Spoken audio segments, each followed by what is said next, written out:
चलिए साहब, a formal good evening to all of you. And we were on these questions yesterday, and I would expect and request all of you to give me answers on this. हमने कल 3 strategy समझी थी, 3 layers: corporate, business, functional. राजा दुनिया पे दूसरे देश पे हमला करना चाहता है, कॉर्पोरेट. डायरेक्ट हमला होता है या पहले चेकिंग होती है? कोई कंपनी नया बिजनेस या नया प्रोडक्ट चालू करना चाहती है, डायरेक्ट लॉन्च होता है या डिस्कशन होता है? So corporate level gives the direction what business we should be in. Then the business level thinks that can we do this or not. So tactics to beat the competition. पहले वाले की line थी what business we should be in. Second one वाला tactics to beat the competition. And third one was operational method to implement those tactics. Yes or no? ये 3 याद है? पक्का? Okay. अब मुझे एक एक करके बताओगे, चिल्ला चोट कोई नहीं करेगा, हाथ ऊंचा करेंगे, बताएंगे कि मेरा ये रीजन, आंसर ये है, इसका रीजन ये है. ठीक है? Idea merging with Vodafone. फिर person in the black T shirt. Yes sir. हाँ. Business decision. हाँ. So Idea and Vodafone got together to beat Jio और to combat with Jio and Airtel. कितने बच्चों के मन में था कॉर्पोरेट लेवल है ये? हो सकता है, बहुतों के मन में हो सकता है. हाँ, ये कॉर्पोरेट नहीं है. क्यों लगता है कॉर्पोरेट? बताऊं है. अब मर्जर हो रहा है, 2 कंपनियां जुड़ रही हैं, टॉप लेवल वाले की चिंता नहीं होगी क्या? कैसी बात कर रहे हो आप? ये सब इसलिए आता है क्योंकि हम सब का ट्रेडिशनल ट्रेडिंग एरिया में रहते हैं. हम इंदौर में रहते हैं, यहाँ ट्रेडिंग होती है. और हम सब अगर बिजनेस फैमिलीज से हैं, तो जो बिजनेस फैमिलीज होती है, मारवाड़ीज, गुजरातीज, सिंधीज, बढ़िया फैमिलीज, इनका क्या, गल्ले पे तो सेठ जी बैठेंगे, हर कुछ सेठ जी की निगाह से ही होगा. मैं आपको हमारे यहाँ बताता हूं, अभी सिंधी फैमिलीज और मारवाड़ी फैमिलीज में पिताजी को अपने बेटे पे 1% भरोसा नहीं होता. बाय डिफॉल्ट नालायक होते हैं. वो होते उन्हीं के बच्चे, पर उनको भरोसा है कि नालायक है. मेरे पिताजी मुझे आज तक काबिल नहीं समझ रहे. Seriously, I am useless guy to him, because तुम पढ़े लिखे लोग ज्यादा ही दिमाग लगाते हो, ऐसा बोलते हो मेरे को. वो मैं बोलता हूँ इतने बच्चे पढ़ा रहा हूं, ये कर रहा हूं, बोले मुझे उन पे भी दया आती है. But for a father, a son will always be like that. I'll tell you, the money doesn't goes beyond 3 generations. ये कहावत गलत है कि 7 पुश्ते खाएंगी, इतना कमा लिया है. First generation works really hard. Second really sees their parents. मतलब दादाजी ने बहुत मेहनत करी तो बेटा देखता है, यार बहुत मेहनत करी पापा ने मेरे, तो वो कद्र करता है. फिर जब पोता आता है घर में, तो उस पोते को दादाजी भी सुविधाएं देते हैं और पिताजी भी सुविधाएं देते हैं. तो वो तीसरी जनरेशन समझ नहीं पाती है कि कितनी मेहनत से आई ये चीजें. तो the money doesn't rolls beyond 3 generations. तो वाई अपने अपने मन में यही रहता. तो अपन छोटे फैमिली से जहां से भी अपन लोग हैं, तो अपने बड़े बिजनेस से सोचे नहीं ना, तो हमको ऐसे ही लगता है कि यार ये इतना बड़ा डिसीजन तो कॉर्पोरेट लेवल ही होना चाहिए. लेकिन अब मैं अगर आपको बोलूं, Birla group headed by Kumar Mangalam Birla, who is a chartered accountant, ये इंपॉर्टेंट था बोलना मेरे लिए.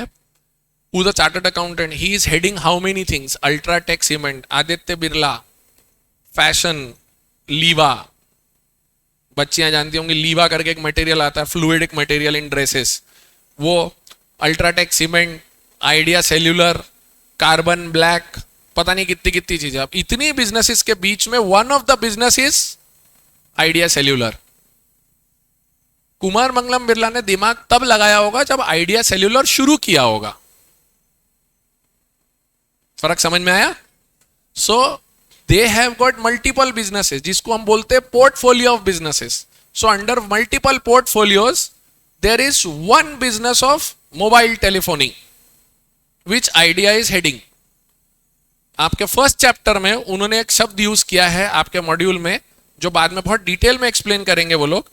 The name of the word is the word is SBU, Strategic Business Unit. क्या यूज किया है? Strategic Business Unit. उसका मतलब ये होता है कि जब आप मल्टीपल बिजनेसेस करते हो, तो डेफिनेटली अब अल्ट्राटेक सीमेंट बेचने का जो कॉन्सेप्ट है वो भी बिरला की है, आइडिया सेल्यूलर भी है, और Aditya Birla Sun Life insurance and mutual fund. अब ये तीनों कैसे प्रोडक्ट्स हैं, आपस में इंटर रिलेटेड है क्या? एक टेलीफोन सर्विस, एक सीमेंट और एक financial services, are they interconnected? So do you think every day Kumar Mangalam Birla is sitting and doing इसका क्या हुआ, इसका क्या हुआ, इसका क्या हुआ, इसका क्या हुआ, ऐसा करता होगा क्या? वो तो रिलैक्स्ड रहता है, उसने अपने नीचे लोग रखे हैं वैसे। And then there is a head of cement business, there is a head of cellular phone business, there is a head of financial services business, and then he questions them on a regular basis. So that person has got a separate set of competition, separate market, separate way of handling things. तो वो idea की profitability बचाना main काम बिरला जी का है या उस head का है? समझा? So now head not deciding कि मेरे को आज सेल्यूलर चालू करना है, head going and talking to Vodafone person saying अपन दोनों इकट्ठे हो जाते, दोनों मिलकर यूजर बेस भी अच्छा है, नेटवर्क भी मैच हो जाएगा, पीछे की कॉस्टिंग भी कॉमन हो जाएगी, से आफ्टर अपना कस्टमर सर्विस और कस्टमर केयर कॉमन हो जाएगा, खर्चे बच जाएंगे, we will be able to excel. तो एक ऐसा डिसीजन है, tactics to beat the competition वाला डिसीजन है, it is not a business decision. Concept clear? Hello, पीछे तक ऑनलाइन? ग्रेट। कुछ अभी तक कॉमेडी में ही है, आपके पिताजी सही बोलते हैं आपके बारे में, थैंक यू। ऐसा नालायक सबको मिले, ऐसा मेरी मां बोलती है फिर। चलिए second one, Reliance entering into telecom. Yes बिटिया, corporate, definitely they are starting, they are entering into new business. तो लाइन क्या पकड़नी है अपने को? पॉइंट, हम बिजनेस पहली बार चालू कर रहे हैं तो, और बिजनेस को आगे बढ़ाने की कोशिशें कर रहे हैं तो business. Very good. HUL starting to sell Pureit water filters.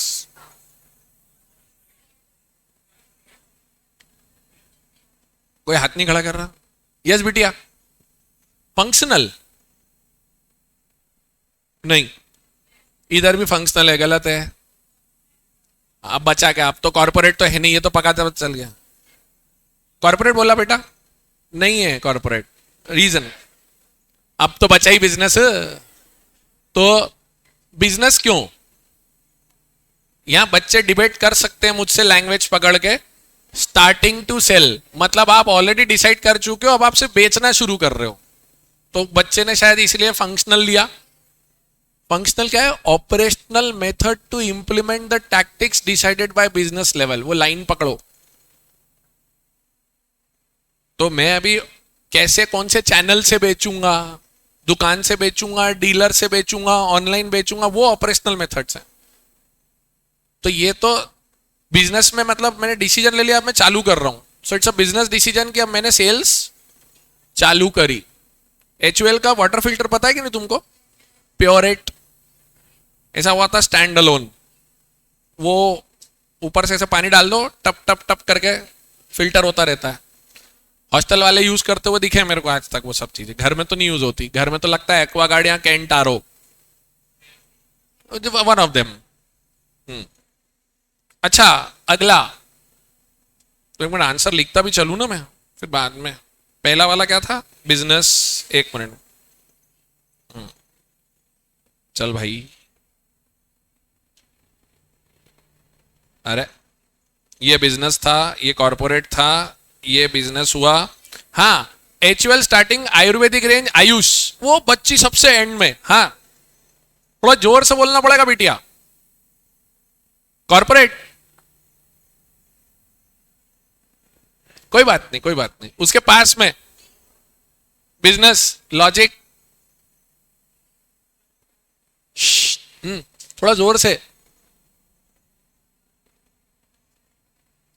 अरे यार, ये आगे वाले चुप रहो ना यार।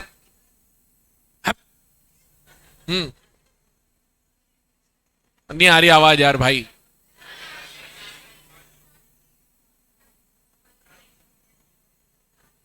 सर वो पतंजलि को बीट करना है उसको, मैंने कल बताया तो था। मैंने कल दंत कांति, केस कांति, कितनी सारी क्रांति बताई थी यार। हम्म, हम्म,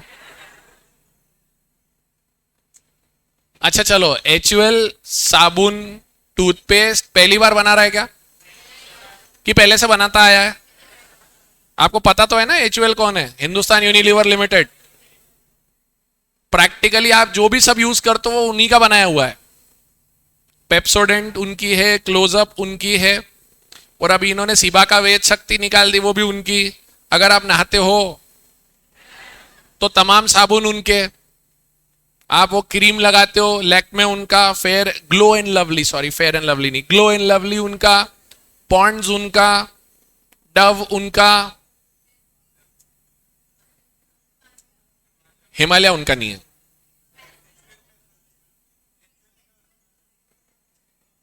हिमालय में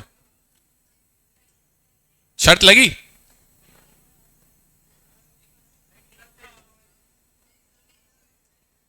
अरे हिमालय उनका नहीं है यार,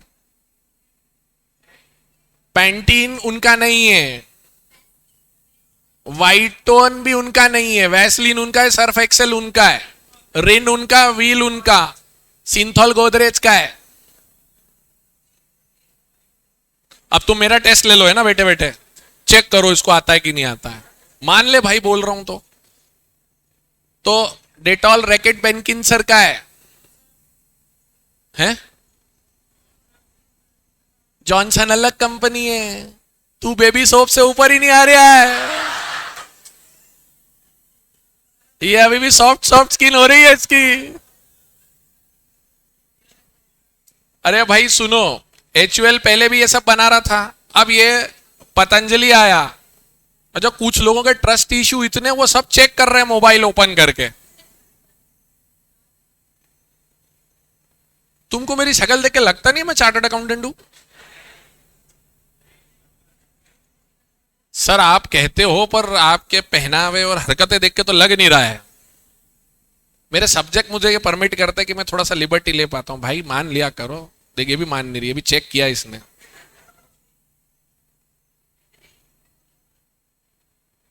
ऐसा बहुत बार होगा क्लास में,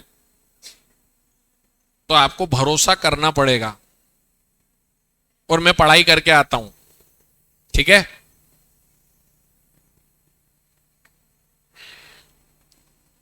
ओके, सो HUL जब इसके सामने आयुर्वेदिक दंत कांति केश कांति ने तहलका तो मचाया, तो अब when your competitors are coming with a unique product, so you need to beat your competitor. Anyways you were having soaps, anyways you were having a toothpaste, now you gave a Ayurvedic flavor to it. So what kind of decision it is? Corporate or business? Yes, it's business. उसके बाद अगला, Vodafone acquiring Hutch Telecom. Functional? Yes, the person in the grey t-shirt. Business? Okay. इसके दो angle आ सकते हैं, मैं दोनों angle बताता हूं आपको। वोडाफोन इंडियन है या मल्टीनेशनल है? मल्टीनेशनल। तो वोडाफोन दुनिया भर में टेलीकॉम सर्विसेज देता है, तो वोडाफोन ग्लोबल के लिए इंडिया के मार्केट में एंट्री लेना is what kind of a decision, corporate या बिजनेस? फिर से याद दिलाता हूं, corporate is what business we should be in, business is tactics to beat the competitor.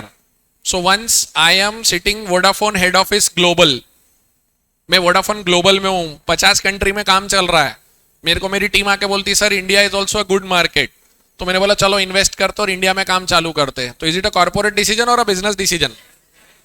हाँ, ये बात पे सहमत? पक्का? इधर भी बिजनेस बिजनेस आया। उल्टा सोचते हैं, I M in India, I am CEO of India Vodafone. Now I have to start. So to start doing on my own, rather I should go and acquire a company which is already doing something. तो बना बनाया setup मिल जाएगा मुझे। So for India Vodafone it is corporate decision और business decision? समझ में आया? देखने के एंगल से फर्क पड़ेगा। If you are looking from global angle, then it is a business decision. If you are looking from your local angle, then corporate decision. Hello? Okay, so it can be corporate as well as business. Parle doing outsourced manufacturing. हाँ, functional. Functional functional functional. Y?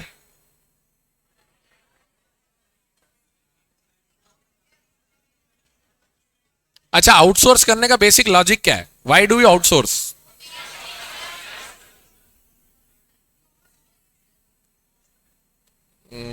Yes sir. To save cost and time and become competitive in the market. So if I am saving my cost, reducing my time, so I am beating my competitor. Yes or no? आज भी 5 रुपए में 12 biscuit आपको दे देता Parle. Yes or no? So that is a good thing or a bad thing? It's a good thing. कैसे कर पा रहा है? पार्ले बेसिकली बॉम्बे बेस्ड है, तो क्या बॉम्बे से बिस्किट बना के भेज रहा है सब जगह? जहां तुम उम्र में बैठ के भी क्लास ले रहे ना, यहां से 3.5 किलोमीटर दूर सामेर रोड पर MB बेकर्स प्राइवेट लिमिटेड है. वो फर्स्ट आउटसोर्स्ड मैन्युफैक्चरर है पार्ले का. पूरे इंडिया में सबसे पहले उसके यहां पे फैक्ट्री डली.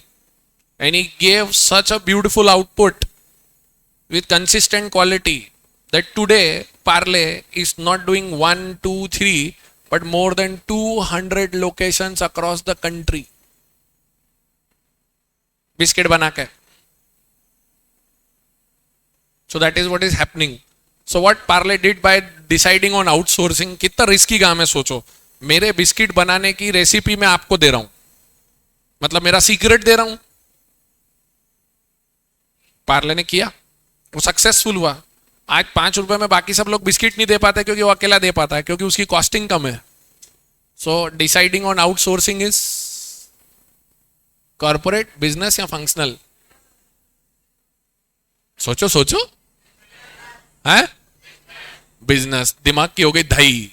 जो बच्चे फंक्शनल लेके बैठते रहते हैं, मैं हर बार उनको निपटा देता हूं. It's a business decision.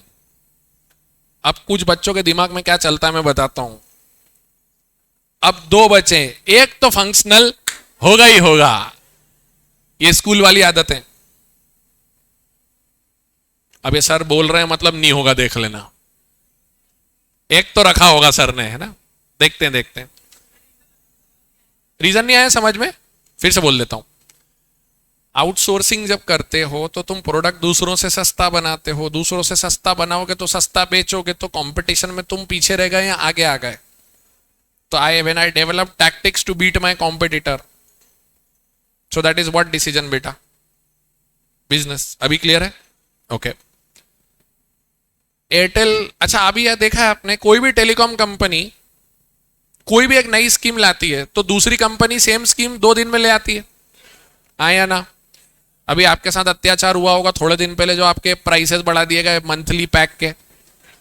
250 रुपए हो गया. आया ना? अभी तो मानो 400 रुपए तक जाएगा वो, क्योंकि वो जिस लेवल पर आपको इंटरनेट दे रहे हैं वो बहुत सस्ता है. तो एक जना एक स्कीम लाता है, दूसरा उसको मैच करने की स्कीम ले आता है. तो ये कौन से डिसीजंस हैं?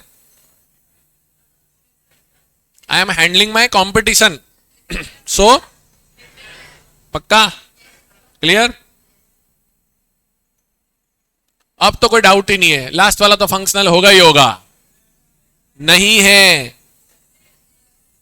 फ्रूटी तो कल ही बता दिया था मैंने. टिफिन साइज वाली फ्रूटी, ट्रायंगल वाली फ्रूटी, 2 लीटर वाली फ्रूटी, आधे लीटर वाली फ्रूटी और 1 लीटर वाली फ्रूटी फ्रिज पैक. ये सब कैसे हुआ था पता है? क्योंकि जब 2 लीटर की कोल्ड ड्रिंक पैक आई, 2 लीटर वाली कोल्ड ड्रिंक घर की पार्टी में वो यूज होने लग गई. तो बहुत सारे पेरेंट्स ऐसे जो अपने बच्चों को कोल्ड ड्रिंक पीने नहीं देना चाहते, पर वो चाहते हैं कि कुछ तो पिए. बच्चे बच्चे चाहते हैं, हम कैसे छूट जाए. Why should elders have all the fun? तो फिर मम्मी पापा ने बोला भाई फ्रूटी. और फ्रूटी पहले सिर्फ टेट्रा पैक में आती थी, तो ट्रैवलिंग में मुश्किल, ट्रांसपोर्टेशन इश्यूज, तो फ्रूटी ने बैठ के दिमाग लगाया भाई बहुत सारा मार्केट छूट रहा है, इसको कवर करना है. So that was a decision to cover your market. You are made available in various sizes now. So if you want to have a party, fruity is there. If you want to put it in the fridge, fruity is there. If you want to have one person serving, Tetra Pak is there. If you want to put it in the tiffin box of your बच्चा, it is there. Clear? कौन सा decision होगा? तो मतलब functional एक भी नहीं था.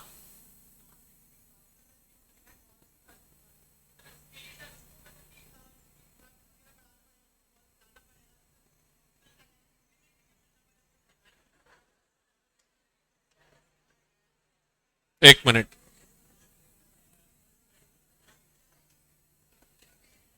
यार ये जो कला है ना तुम्हारे पास कि आधा सेंटेंस अपने हिसाब से पढ़ के इंटरप्रेट करना. अभी तूने पूरी पूरी लाइन काय पे बोली? सर कॉल टू कस्टमर, हम कस्टमर को कॉल करेंगे, स्टाफ लगेगा, एम्प्लॉयमेंट बढ़ेगा. तू इकोनॉमिक्स ले आया यहां पे, है ना? देश का जीडीपी बढ़ाने निकला तू यहां पे. भाई BCAR पढ़ के पास हो क्या है? पंक्चुएशन मार्क्स, कंजंक्शन सब पता है. पूरा पढ़ना यार एक साथ. ये तो वैसी वाली बात हो गई ऑन द राइट स्पिरिट. कोई तेरे को बोले आई लव यू और तू इतने में कूद के खुश, फिर बाद में पीछे से आवाज आए but as a friend.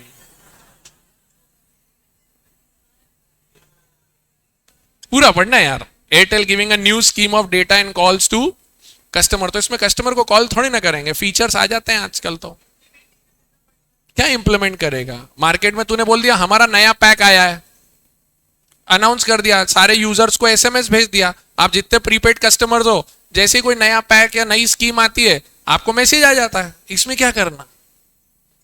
Technology is rocking man. Bots are working. Artificial intelligence, machine learning, internet of things, ये तीनों चीजें सागर सर पढ़ाएंगे. EIS 50 number. ठीक है. अच्छा तो फंक्शनल के एग्जाम्पल तो दे दो दीपक सर. हाँ.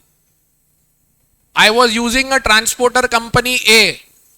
I discussed with transporter company B and reduced my cost of transporting my employees to factory and to city. ये कौन सा डिसीजन है?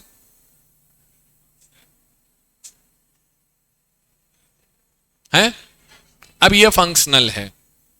I was using sanitizer of company A. Now I am using sanitizer of company B to disinfect my office premises. कौन सा decision? Functional. Operational methods, इनका company के भविष्य पे कोई बहुत बड़ा असर नहीं पड़ता. समझ गए? हेलो. तो ये कॉर्पोरेट हो गया, बिजनेस हो गया, फंक्शनल हो गया. तो ये हमारा एक पिरामिड तैयार हो गया. और मैंने एक SB वर्ड भी सिखा दिया आपको. ये तो कल पढ़ा था. आगे का देखो, एग्जाम में क्वेश्चंस कुछ ऐसे आते हैं. और एक चीज और होगी, आपके नोट्स जब आपको हाथ में मिलेगी बुक, तो बुक में हर टॉपिक के बाद ऐसा एक पोर्शन आएगा. मैं चैप्टर के एंड तक वेट नहीं करूंगा. हर टॉपिक के बाद ऐसा एक रेलेवेंट क्वेश्चंस जो उस टॉपिक से रिलेटेड आज तक एग्जाम में पूछे गए हैं वो आपके सामने आ जाएंगे. तो आपको एक आइडिया मिलने लगेगा कि एग्जाम में ये टॉपिक कैसे पूछा जाता है. ठीक है. तो अब इसके अंदर, क्योंकि ये फर्स्ट टॉपिक है और बहुत सारे टॉपिक ऐसे इंटरचेंजेबल और मिक्स्ड हैं, तो इसलिए आपको कुछ एक टॉपिक यहाँ दिखेंगे कि ये वाला तो पढ़ाया ही नहीं अभी उनने, तो आगे पीछे कवर होगा. जैसे मैं 1A आपको बताओ, करेक्ट इनकरेक्ट मेरे को बताओ. 1A, strategy is a substitute for sound alert and responsible management. Correct और इनकरेक्ट? क्यों सर? ये कल की बात है और कल ही हम लोगों ने बात करी थी. हाँ या ना? वो देखो उधर से आया, ओ प्रियांशी मैडम करेक्ट कहां से हो गया? Strategy is not a substitute. Operational management is always needed. It is through day to day management only that the strategies which you decide get implemented in real life. Hello ओ भाई लोग. तो पहला वाला होगा इनकरेक्ट. सेकंड वाला अभी नहीं आएगा तुमको. नहीं वो सेकंड वाले पे अभी अपन डिस्कस नहीं कर रहे हैं. Third, A company strategy has always to be proactive in nature. Sir, the strategy of company is a mix of proactive as well as proactive and reactive. Proactive reactive पता है ना? डाउट तो नहीं है ना? हाँ, नहीं तो एक टुच्चा एग्जाम्पल और है मेरे पास उसको याद दिलाने के लिए, उसकी जरूरत नहीं, पता है तो फिर कोई दिक्कत नहीं है। उस पर मीम बना दिया था पिछली बार बच्चों ने, अब तो बता ही दो, इसलिए तो नहीं बताता हूं, वो मीम बना देते बच्चे। हाँ, और वो नाटा मीम्स पे आ जाता है फिर जैसा कुछ बताओ तो वो एक चौथे फ्लोर और फर्स्ट फ्लोर वाला सुना है क्या? आपको चौथे फ्लोर से कोई फेंक दे तो कैसे गिरोगे आप? चौथे फ्लोर से गिर रहे हो तो गिर दो, धप, ऐसे गिरोगे। और 1 मिनट आपको कोई फर्स्ट फ्लोर से फेंक दे तो आप कैसे करोगे? धप, क्योंकि आपको रिएक्ट करने का टाइम ही नहीं मिलेगा। तो जो चौथे फ्लोर से गिला वो प्रोएक्टिव, धप, मतलब चौथे फ्लोर गया गया गया गया गया गया गया, प्रोएक्टिव। और फर्स्ट फ्लोर से जब कोई धक्का दे दे तो जब तक समझ पड़े तब तक तो आप तो धप, तो प्रोएक्टिव मतलब धप और रिएक्टिव मतलब धप। ऐसी फोकट बातें करो कितना मजा आता है। देखो आप, वो आ गया, देखो एक आध है, मतलब यहाँ पे वो द्विवेदी बैठा, बोले फाउंडेशन में बता चुके हो। मैं वही बोला, वो फाउंडेशन में बीसी के में प्रोएक्टिव रिएक्टिव, तुम लोग तो बिना पढ़े आ गए हो गए। तो फिर हमने तो पढ़ाया था प्रोएक्टिव रिएक्टिव, उसी का एग्जाम्पल है। अब एक ही चीज को कितने तरीके से इंस्टीट्यूट पूछती है वो देखो। Second question, strategies partly proactive and partly reactive, do you agree? कोई नंबर नहीं मिलेंगे यस बोलने के, उसके आगे पढ़ो, give reasons, so you have to give reasons. तो ये रीजन कहां मिलेंगे? ये रहे सर इधर, ये पूरा कंपाइलेशन लिखना पड़ेगा। अब इससे पहले एक सवाल आएगा, 3 नंबर का क्वेश्चन होगा तो कितने पेज लिखना है? एक और बीमारी जो 12वीं सीबीएसई से यहां तक आती है, lengthy answer does not mean a good answer in CA. Precise and crisp answers are needed. मतलब 3 नंबर के क्वेश्चन में ऐसा हो सकता है कि 5 लाइन में आंसर खत्म हो जाए और 3 में से 3 आ जाए। हाँ, इस भ्रम में रहना मत कि लंबा लंबा लिखना जरूरी है। तो lengthy answer does not mean a good answer. ओ 15 लाइन, ओ भाई क्या कर रहा है तू? 15 लाइन 3 नंबर के लिए।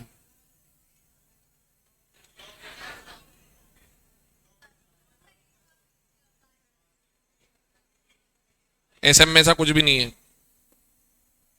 वो अपन आंसर राइटिंग प्रैक्टिस करना पड़ेगी अपने को। मैं आप कोशिश ये करूंगा कि मैं कुछ आइडियल आंसर्स आपके साथ शेयर करूं, आप लिखो क्लास में, फिर शेयर करूं, वैसा करना पड़ेगा। अच्छा 1 मिनट, तीसरा क्वेश्चन देखो, वही प्रोएक्टिव रिएक्टिव को एक और तरीके से पूछा उसने। Quite often strategies of most business organizations are combination of planned strategy and reactive strategy, explain with reasons। वही वाली बात को पलटा के पूछा उसने। तो अब आपको लिखना पड़ेगा, the strategy of company is a blend of proactive as well as reactive actions, और फिर प्रॉपर एक्सप्लेनेशन लगेगा।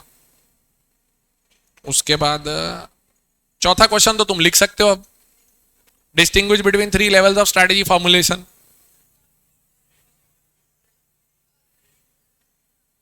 बराबर, okay.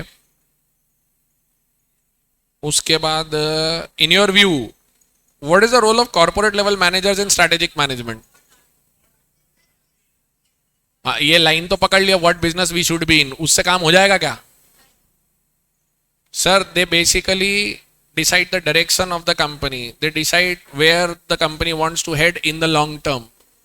Whatever decisions they will take will have an impact on the future and the resources will be used accordingly. अब ये कहाँ से लेके आए सर, कहाँ लिखा है ये सब? ये अभी आपको फर्स्ट चैप्टर की आज जो अपन कवर करेंगे ना, कितने पेज हुए उसमें मिलेगा आपको ये आज. तो आज आप पढ़ रहे हो कि नहीं, घर पे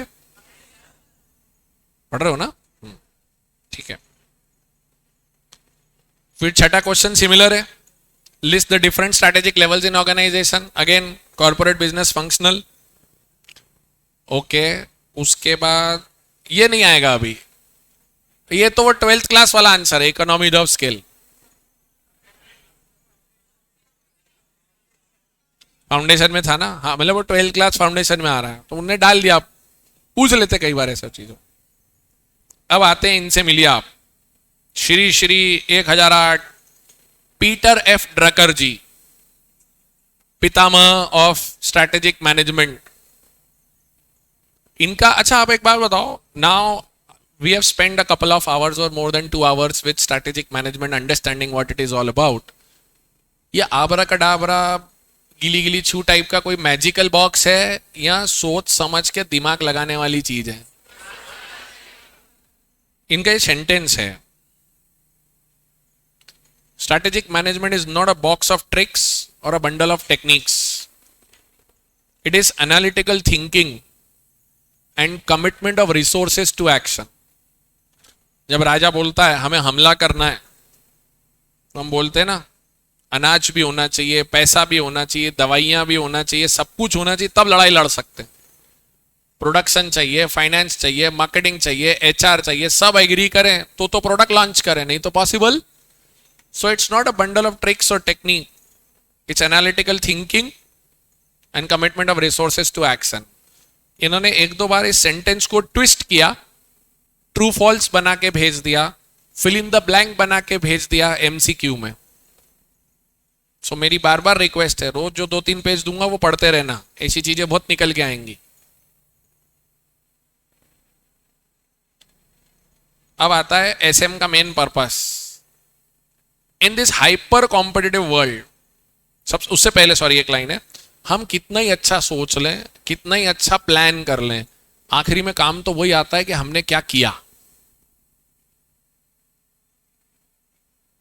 eight the end how much we work on the ground.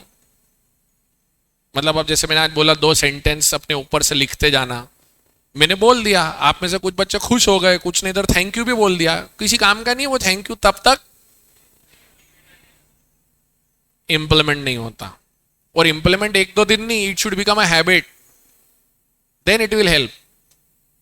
तो बोलते हैं in this hyper competitive world, hyper मतलब थोड़ा या बहुत ज्यादा, hyper competitive world one can be successful only by giving superior value to all the customer या target customer. Sir target customer मतलब हम नाटा एकेडमी वाले लोग पूरे कॉमर्स सेक्शन को टारगेट करें सीए करने के लिए, हर स्कूल के पूरे कॉमर्स सेक्शन के बच्चों को टारगेट करें सीए करने के लिए. सर कॉमर्स सेक्शन में आते ही वो लोग हैं ज्यादातर जिनको कुछ करना रहता नहीं है. आज भी पब्लिक परसेप्शन तो ये है कि कॉमर्स तो वही लोग लेते हैं जिनको कुछ करना. आप लोग की जनरेशन में भी ऐसा होता है क्या? साइंस और मैथ्स वाले थोड़े ज्यादा सम्मान से देखे जाते हैं,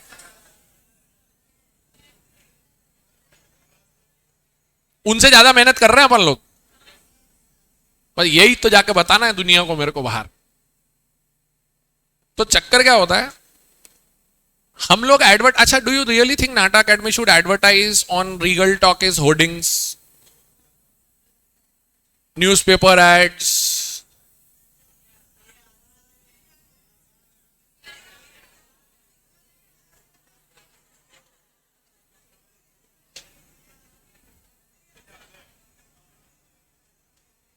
कितना आसान है, सब समझ में आ जाएगा. कुछ रियल टाइम गुजारिए हमारे समय साथ में. मतलब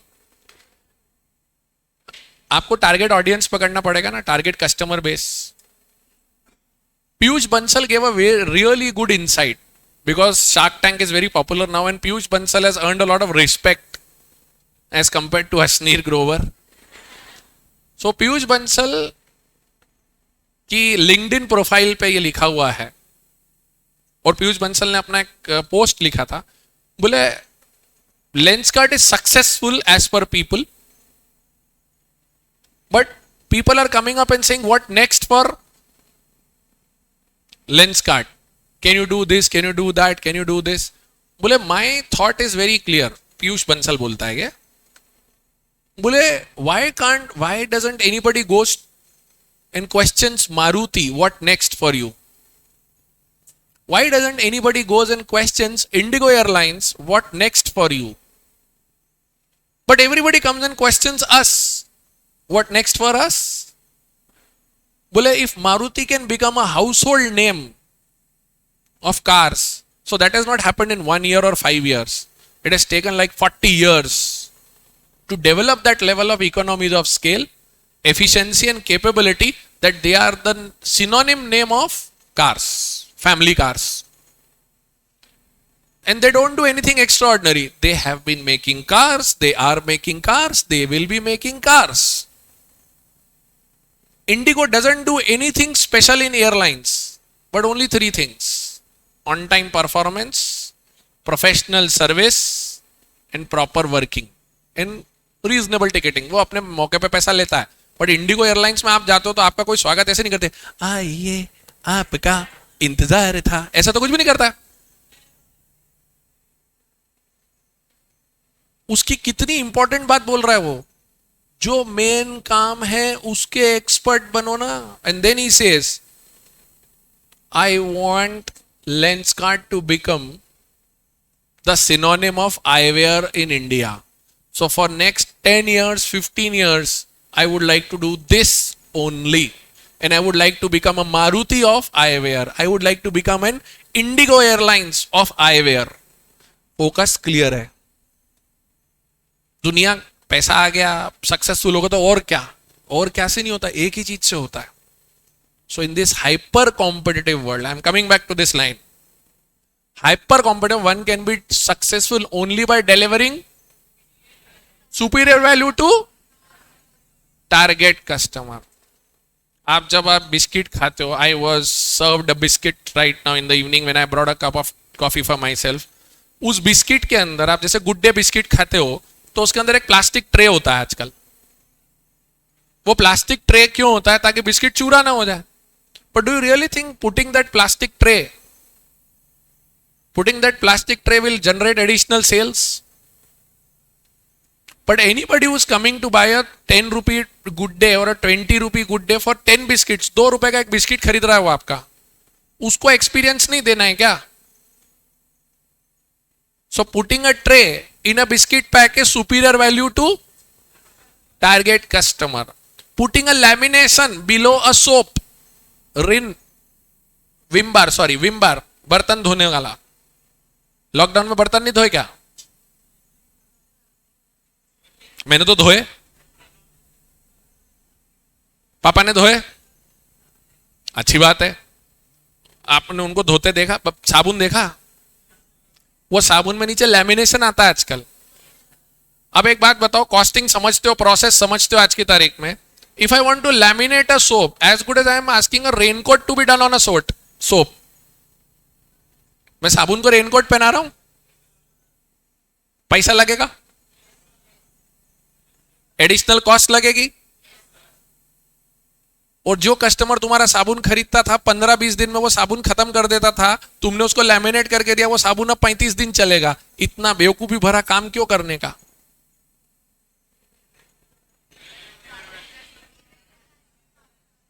ऐसा अगर आप सिर्फ फाइनेंशियल एंगल सोचोगे तो होगा, लेकिन जब आप एक लैमिनेटेड साबुन देते हो तो कस्टमर को लगता है देखो ये चाहते हैं कि साबुन सिर्फ बर्तन धोने के काम आए, गले नहीं। हाँ या ना? तो मैं एक एक्स्ट्रा खर्चा करता हूं और उस चक्कर में मैं 1 रुपया साबुन पे बढ़ा भी दूं तो कस्टमर देगा। सुपीरियर वैल्यू टू कस्टमर का यूजेज बढ़ाया तो तुम्हारा तो सेल कम होना चाहिए, उसका सेल 30% बढ़ गया। क्यों? New customers got added. Basic बेईमानी अपने कस्टमर के साथ जो करेगा वो ज्यादा दिन सरवाइव नहीं करेगा। Correct. Superior value to target customer. अच्छा, ये सारी मेहनत होती क्यों है? Superior value to target customer helps you do one thing only, to achieve CA, and that CA means competitive advantage. So the overall objective of strategic management, अगर आप कहोगे कि सर strategic management का main objective क्या है? To create so that the company can outperform the competitors in order to have dominance over the market, to guide the company successfully through all changes in the environment.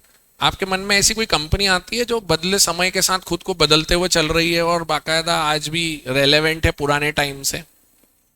Any नहीं, ये बड़े बड़े groups का नाम नहीं, किसी particular product brand का नाम लो ना जो समय के साथ खुद को बदलता हुआ आ रहा है। Airtel, yes, starting from, okay, उसके बाद somebody saying Domino's here, Amul, कौन सा बेटा? विप्रो।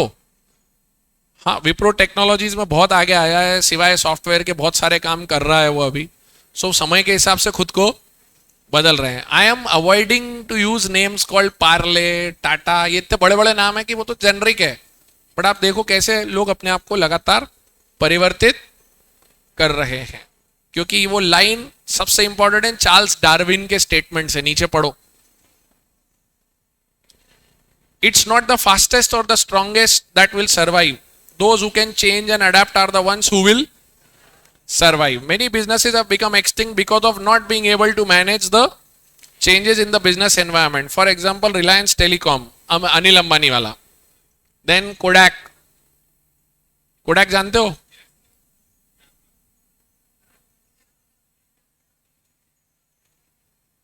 Kodak जानते हो?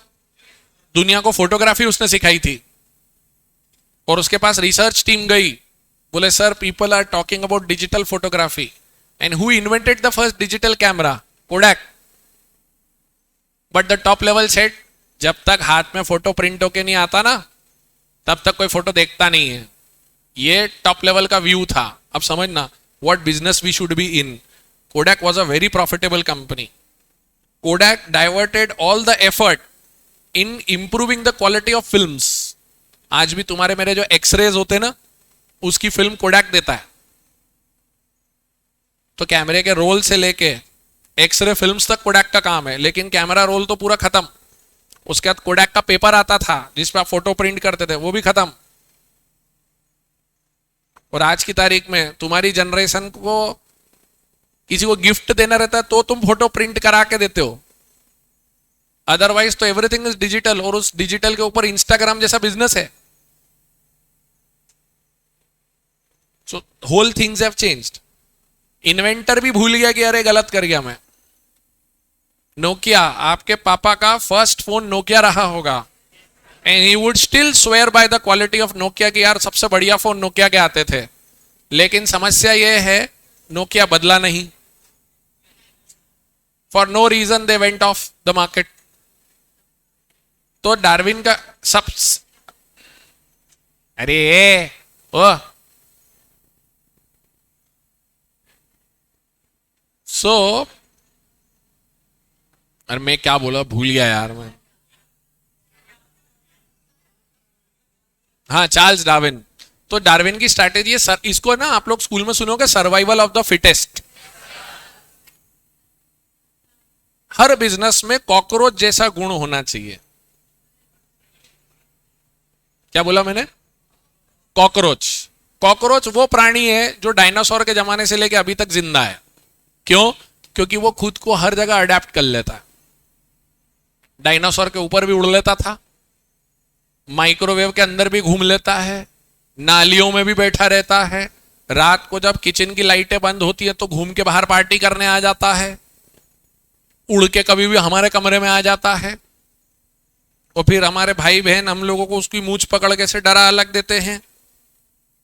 पर वो कॉकरोच गजब प्राणी है।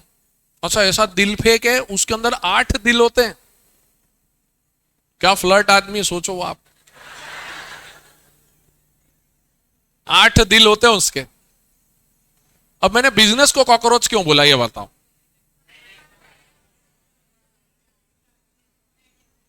वो एक तो आया, कॉकरोच उड़ता भी है भाई, क्या कर रहा है तू, इनने उड़ता कॉकरोच ही नहीं देखा। चिंता मत करो बेटा, जीवन में बहुत कुछ सीखना समझना बाकी है अभी। अच्छा क्यों बोला मैंने बिजनेस को कॉकरोच, ये बताओ, हाथ खड़ा करके। क्या सर ये बातें ही कर रहे जा रहे हैं।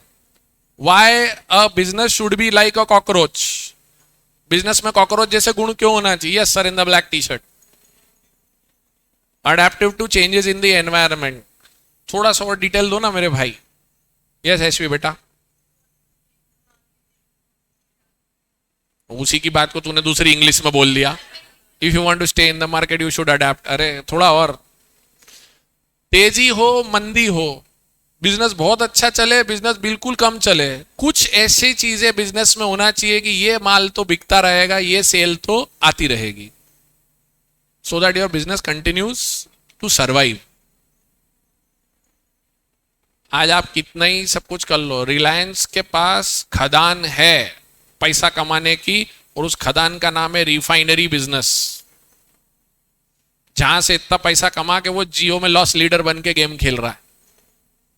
उसने पेट्रोलियम को पकड़ के इतना छील दिया है कि तुम्हारे सोने का जो तकिया आता है ना, तकिया, वो भी रिलायंस बना रहा है। फॉर अ काइंड इंफॉर्मेशन, आप जब वो सॉफ्ट और मुलायम तकिए खरीदने जाते हैं ना, Recron fibre, REC, Recron fibre, it's a Reliance product. Anything which you imagine in plastic comes out from polypropylene. Polypropylene is a byproduct of petroleum. तो पेट्रोलियम का बाय प्रोडक्ट होता है रेजिन, रेजिन से बनता है पॉलीप्रोपिलीन, और उस पॉलीप्रोपिलीन से बनती है प्लास्टिक। तो उसको पता है एक दो जगह से लगातार पैसा आएगा, तो वो रिस्क उठाता है फिर। So you need to have certain stable sources of income. हर दुकान की एक दो प्रोडक्ट्स ऐसी होंगी जो सालों साल एक जैसी चलती रहेंगी, और वो उसको छेड़ते नहीं है।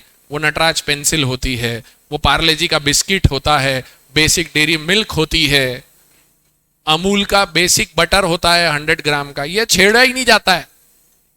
सालों साल ऐसा चल रहा है, उनको पता है ये सेट है, ऐसे ही चलेगा। तो वो होता कॉकरोच कैरेक्टर। बोलो साहब, क्लियर? Very good. हम अब आगे की जो बात है वो करेंगे कल।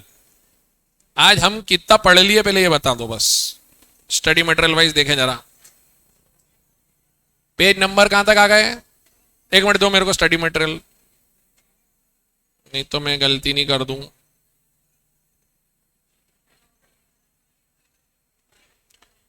हम लोग पेज नंबर 1.9, हाँ तो हम 1.9 पे ही आए जरा सा बस। ओ एक मिनट, अरे बैठ कहां जा रही है, खत्म करूंगा। मार्वल में खत्म होने के बाद भी पिक्चर बाकी होती है। असल मार्वल फैन आखिरी तक रुकता है, जब तक थिएटर भैया आप हो गई जाओ। एक मिनट, ये पेज नंबर 1.12, ये लिमिटेशंस के आगे स्ट्रैटेजिक लेवल्स मैंने पढ़ा दिया आपको। 1.12, 1.13, 1.14, 1.15। यस, आज 3 पेज है भैया मेनली पढ़ने के लिए। 12, 13, 14, 15, कॉर्पोरेट, बिजनेस और फंक्शनल। ठीक है, चलो सी यू, बाय बाय। आपको बुक आज क्या, वेडनेसडे, थर्सडे, बुक मंडे तक मिल सकती है आपको, सो डोंट वरी।